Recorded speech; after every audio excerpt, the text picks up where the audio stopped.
안녕하세요. Welcome to our topic today. We're going to have a discussion about universities' role in a changing and globalized world. We're honored today to be joined by Dr. Dipak Jain, who is the honorary president of Usong University. Welcome. Thank you for including me.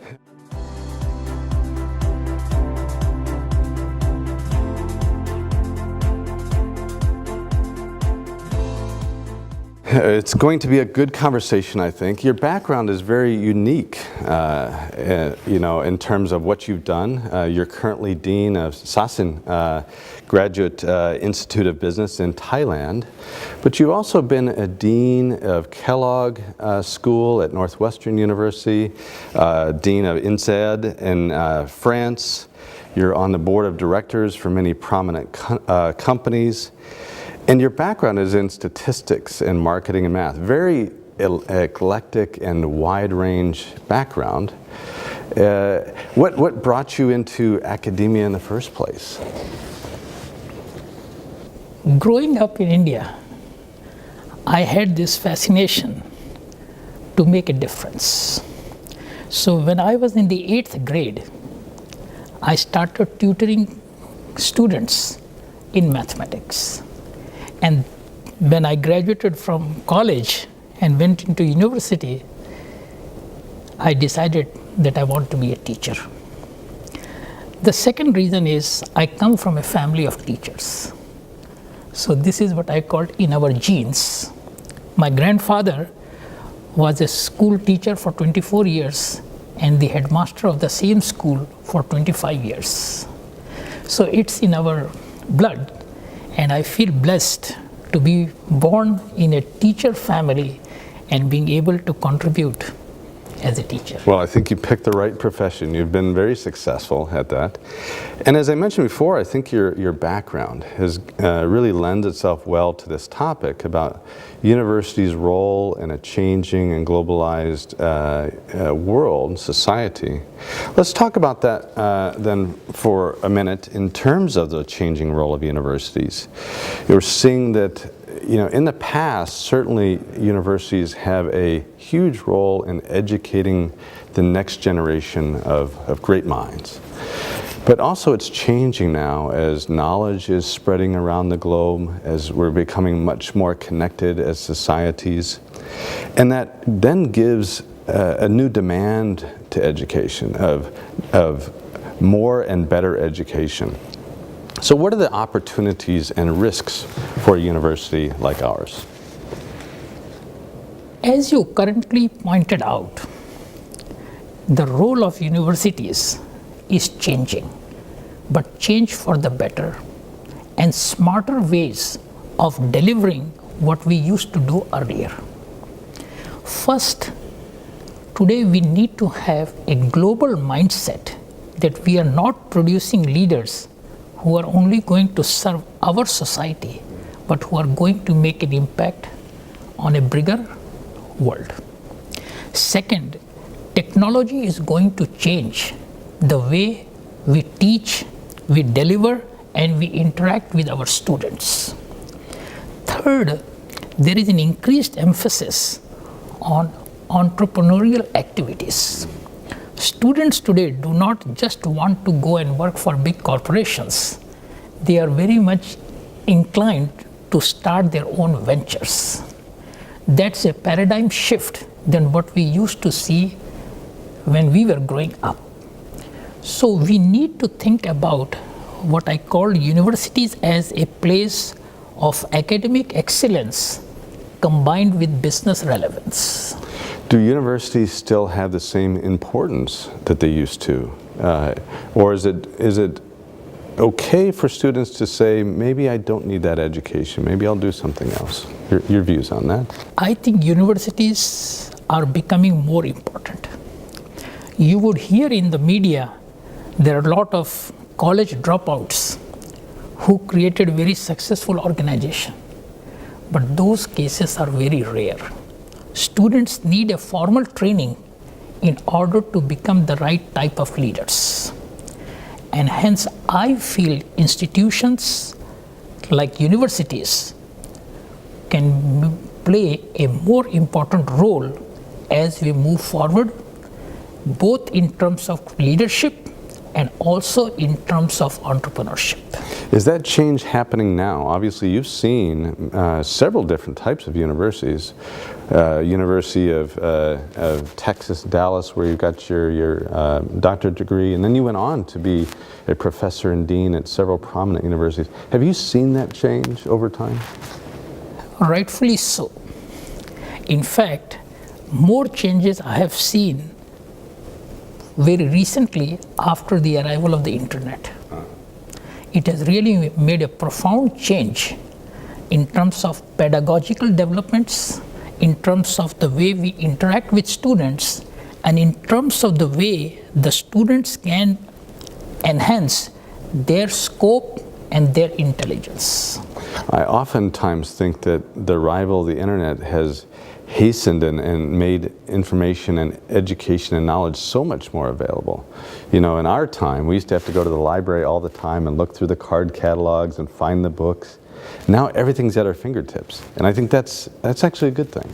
So it is a good thing where we need to make sure that students are becoming more productive, because with more information at hand, sometimes they can also get distracted. So the role of teachers, I believe, is to give them directional guidance and make them stay focused on the topics of interest that are relevant during the class discussions or during the course paradigm. And I think that's a good point. That speaks to the changing role of professors in those universities, how we need to change how we teach and really understand how students learn differently now. See, I believe the role of a professor today in a classroom is like the chief conductor of a musical symphony. Students are the players, and the professor need to make sure that their comments, their participation, all connect together to form the right type of music and not create noise. And that's actually a good way to frame education differently. We're talking about a conductor of many different ideas and minds, right? That's it. And students today are full of ideas and enthusiasm. We need to harness their energy such that we all collectively create something that we can be proud of, and in particular, my recent interactions with students at Wusong University, I see that level of dynamism. I see that sparks in their eyes, and I'm very hopeful that with our combined efforts, we can really create the leaders of the future. That's actually a good, I see the same thing here too. That's actually good. So you mentioned our students here. We have students from more than 40 countries. We're very proud of that. You know, UNESCO reports a 57% increase in the numbers of students studying outside of their home countries. That's phenomenal. In the digital age, ideas really don't respect boundaries, do they? Not at all. In fact, the way we have to think of the world like a global village, where your racial identity is going to be irrelevant. The identities would be driven by ideas and actions. And I feel that moving forward, we would create communities where students from Korea, students from US, students from India, you would see such teams coming with new ventures, new ideas, and leading to new projects where the younger generation would see that geography has become history. And we're very proud here of that eclectic and wide-ranging, diverse student body from more than 40 countries, as I mentioned before. You know, what has been your experience in connecting students from these wide-ranging ideas and the countries they come from? So when I was the Dean of INSEAD, we used to admit about 1,000 students in the MBA program. And these 1,000 students came from more than 80 different countries. So whenever I taught a class, to me, teaching a class at INSEAD was like addressing the United Nations. And this richness is unbelievable, and I think the best is yet to come. Students may oftentimes have a hard time seeing that I'm sitting in a class with lots of other different people. How do they get the sense that diverseness actually benefits them? That is the role of the teacher. The teacher has to draw upon that. Let's hear from a person from Central Asia. Do they see the same challenges? And that's why I said teaching is becoming more demanding because of the diversity in the classroom. Professors ought to be well prepared. And as a dean, I used to tell my faculty to have an individual knowledge of every student in the class, such that over time when you teach the whole course, the students feel they are part of a family. And students sitting in these various countries, whether it's in Central Asia, here in Northern Asia and Southeast Asia, America and Europe, when they look towards Usong University in Korea, what do you think they want to see, and how do we offer that to them? So when students come to any country, they want to see the richness of that country combined with the experience of their classmates, because the classmates are also from many different countries. A very important aspect today in learning is the teachers have to foster project-based learning, lots of group activities.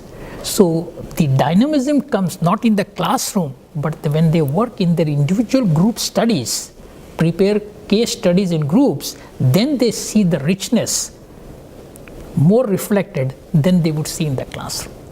Now, you're obviously born in India, you had education experiences in the US and Europe, and now you're back in Asia. Some would say this is the Asian century. Do you agree with that? And what are the opportunities to experience an education here in Asia? I agree in the sense that it is an Asian century, because one thing that I have seen in my experience, that there is a strong commitment on education by the Asian parents. Given the size of the population in India, it was very important for us to do our best in order to get admitted to the top colleges. And that spirit of competitiveness really enhanced our learning experience. And while we did not have the benefit of the internet age, we had the benefit of good teachers and libraries where we spent a lot of time getting information. Today, that part has become easier for us.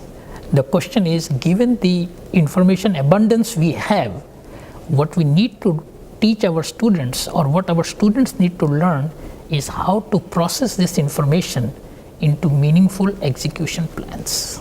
That kind of feeds right into universities' role in society, I think. Not only does universities have a role in teaching students, but we also contribute to the society and economies, those countries around us. Universities really have challenges they look at challenges across global borders as well and help build cultural, political understanding. Can universities like Usong University play a genuine role in societies and bringing together the local, the national, and the global context with students? Of course. In fact, you have touched on a point that I feel very emotional about. I think the role of universities is to create better societies, create a sense of friendship among the members of the society. So, as the dean of the Kellogg School, I used to tell students that the role of a university, or the role of a school within a university, is to create successful leaders who are going to make an impact of lasting difference. Every school goes through a branding exercise. What do we stand for? And the brand I created for Kellogg School was, by joining the Kellogg School, you are starting your journey from success to significance. So from success to significance was the brand, but first be successful leaders and then create difference in the world. And how do we bring that into the classroom? You've mentioned several times about the role of the professors. Do we need to do unique things in projects and things? What we need to do is not end the discussion only on the business aspect of the case or the discussion. Let's take this discussion forward and see how it would make a difference in the society. People who are not business savvy, but part of the same society, what kind of training programs we can have for them, or how we can educate them such that they also are perfectly aligned with our mission and goals. We hear often now that students are looking for more than just a generic general education. They come to a university to study in a sense of purpose. Do you believe that? 100%. I really believe that today's students are looking for performance with a purpose. And the purpose is they want to be the change agents. Students who are blessed enough to be admitted to top universities, they feel they have a moral responsibility to make others also benefit from the pleasures or from the advantages they have being a part of a university. I see that among my children, and particularly, I really believe the best of this world is yet to come. In your roles through different dean positions, was it important to have that connection with government, with industry, different companies, alliances? Was it important to create an ecosystem around the university to enhance that education experience? Very correctly said. In fact, as a teacher, I used to invite special guest speakers from different aspects of the society, government leaders, retired government officials, because they are a great resource for the students, because we can benefit from their experience, and now they have the time to point or direct the students in the right direction. So I think that as guest speakers, we should not just confine to business leaders, but particularly leaders from NGOs. We see an increased emphasis on PPP, public-private partnerships, and students to me are going to be the change agents. Moving to interdisciplinary learning, because we kind of touched on this a little bit, the many things a student needs to learn. You know, here at Usong University, we have an AACSB accredited business school. This past year, we just started up a liberal arts and technology college, Endicott College of International Studies. We certainly have a Seoul International School where we teach things like culinary arts, hospitality, and many other disciplines. It starts to speak to this desire of students to learn many things in many disciplines. What is your thinking about the need and the role of interdisciplinary learning in things even outside of a core major? See, learning is comprehensive. We used to label as you're getting a degree in history, you get a degree in English literature, or you get a degree in economics. If you look at the world today, there is an increased emphasis on cross-functional studies, or what you call interdisciplinary studies. Usong University to me is on the right track. What it can do is to accelerate its efforts on creating more joint degree programs. For example, a program between the management school and the engineering school, a program between the liberal arts and management. I see across the world, this is a trend that schools within a university are creating joint programs, or one school of one university and another school of another university, they are creating programs together. And this interchange or exchange among students is going to be a new thrust that you would see more and more over the years. Some students may not realize or may not understand the importance potentially of learning something like history or communications. Maybe they just want to study business or culinary arts or technology. What is the value of learning these other things that round out their education? One mechanism that I have found very effective is to bring some proven leaders of the society or business to come and speak to these students. And when students ask them, what did you find most appealing? They would say, my knowledge of history or my knowledge of economics that I learned in the high school or college really had a big impact, though I was trained as an engineer. Those are role models to say that when you go high up in the ranks, it's not only your functional expertise, but your comprehensive understanding of different areas is what makes you successful. And you're a living example of this. Your background is in statistics and math and the very discrete areas, yet you were a business school dean several times and you have a well-rounded education. Yes, so I emphasize students that one ability that we need to have is what we call connecting the dots. You may come from different areas, but when you see diversity in the classroom, and then when you are discussing a case, how these different points all tie up and putting them together, the picture is different. As they say, the total should be greater than sum of the parts, and that's enhanced learning. Excellent. And moving to another topic, innovation, near and dear to my heart certainly, but we see companies now really living and dying quickly on innovation, needing to find new ways to come up with new ideas, to bring those to the world. And there's a new role for students in that ecosystem, isn't there? See, innovation to me is how you influence the way people think. And thinking has to be beyond normal boundaries. For example, if you see the recent success stories, and you look at a company like Uber, they have created an industry where they don't have any hardware to start with. Airbnb, they don't have any hardware, hotel rooms or others. This interconnectivity or technology that these young players are bringing is a different mindset. So my view of innovation is for students to think beyond what they are currently used to. And that would change the way we define industries.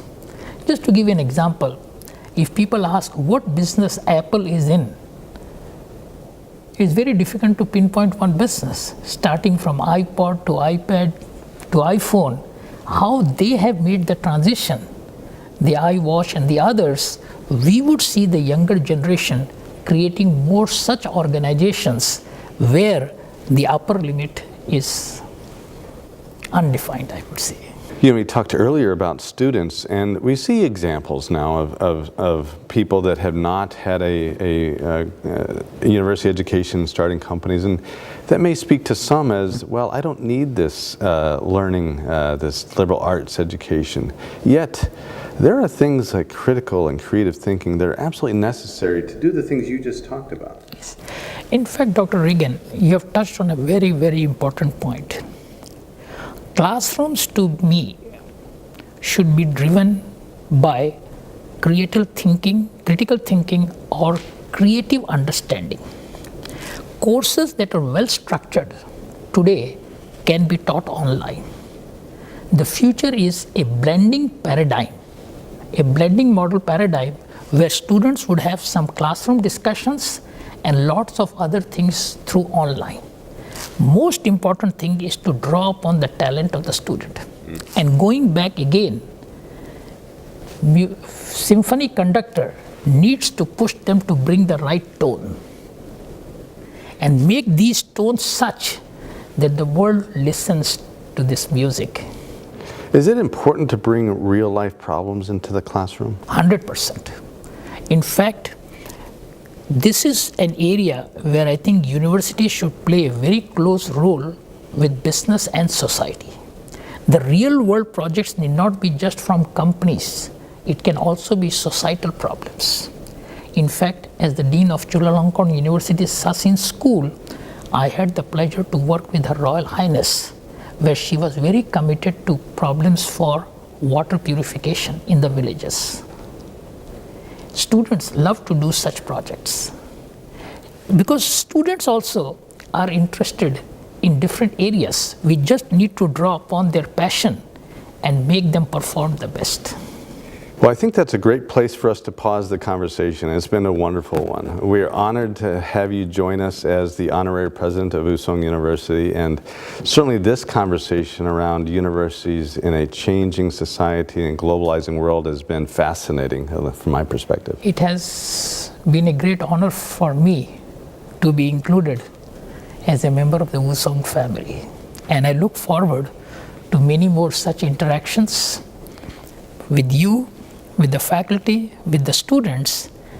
And given the track of how this university was established and with the right leadership we have here, I'm very committed to offering my best and seeing the leaders that we can proudly say, I had him in my class, or I had her in my class.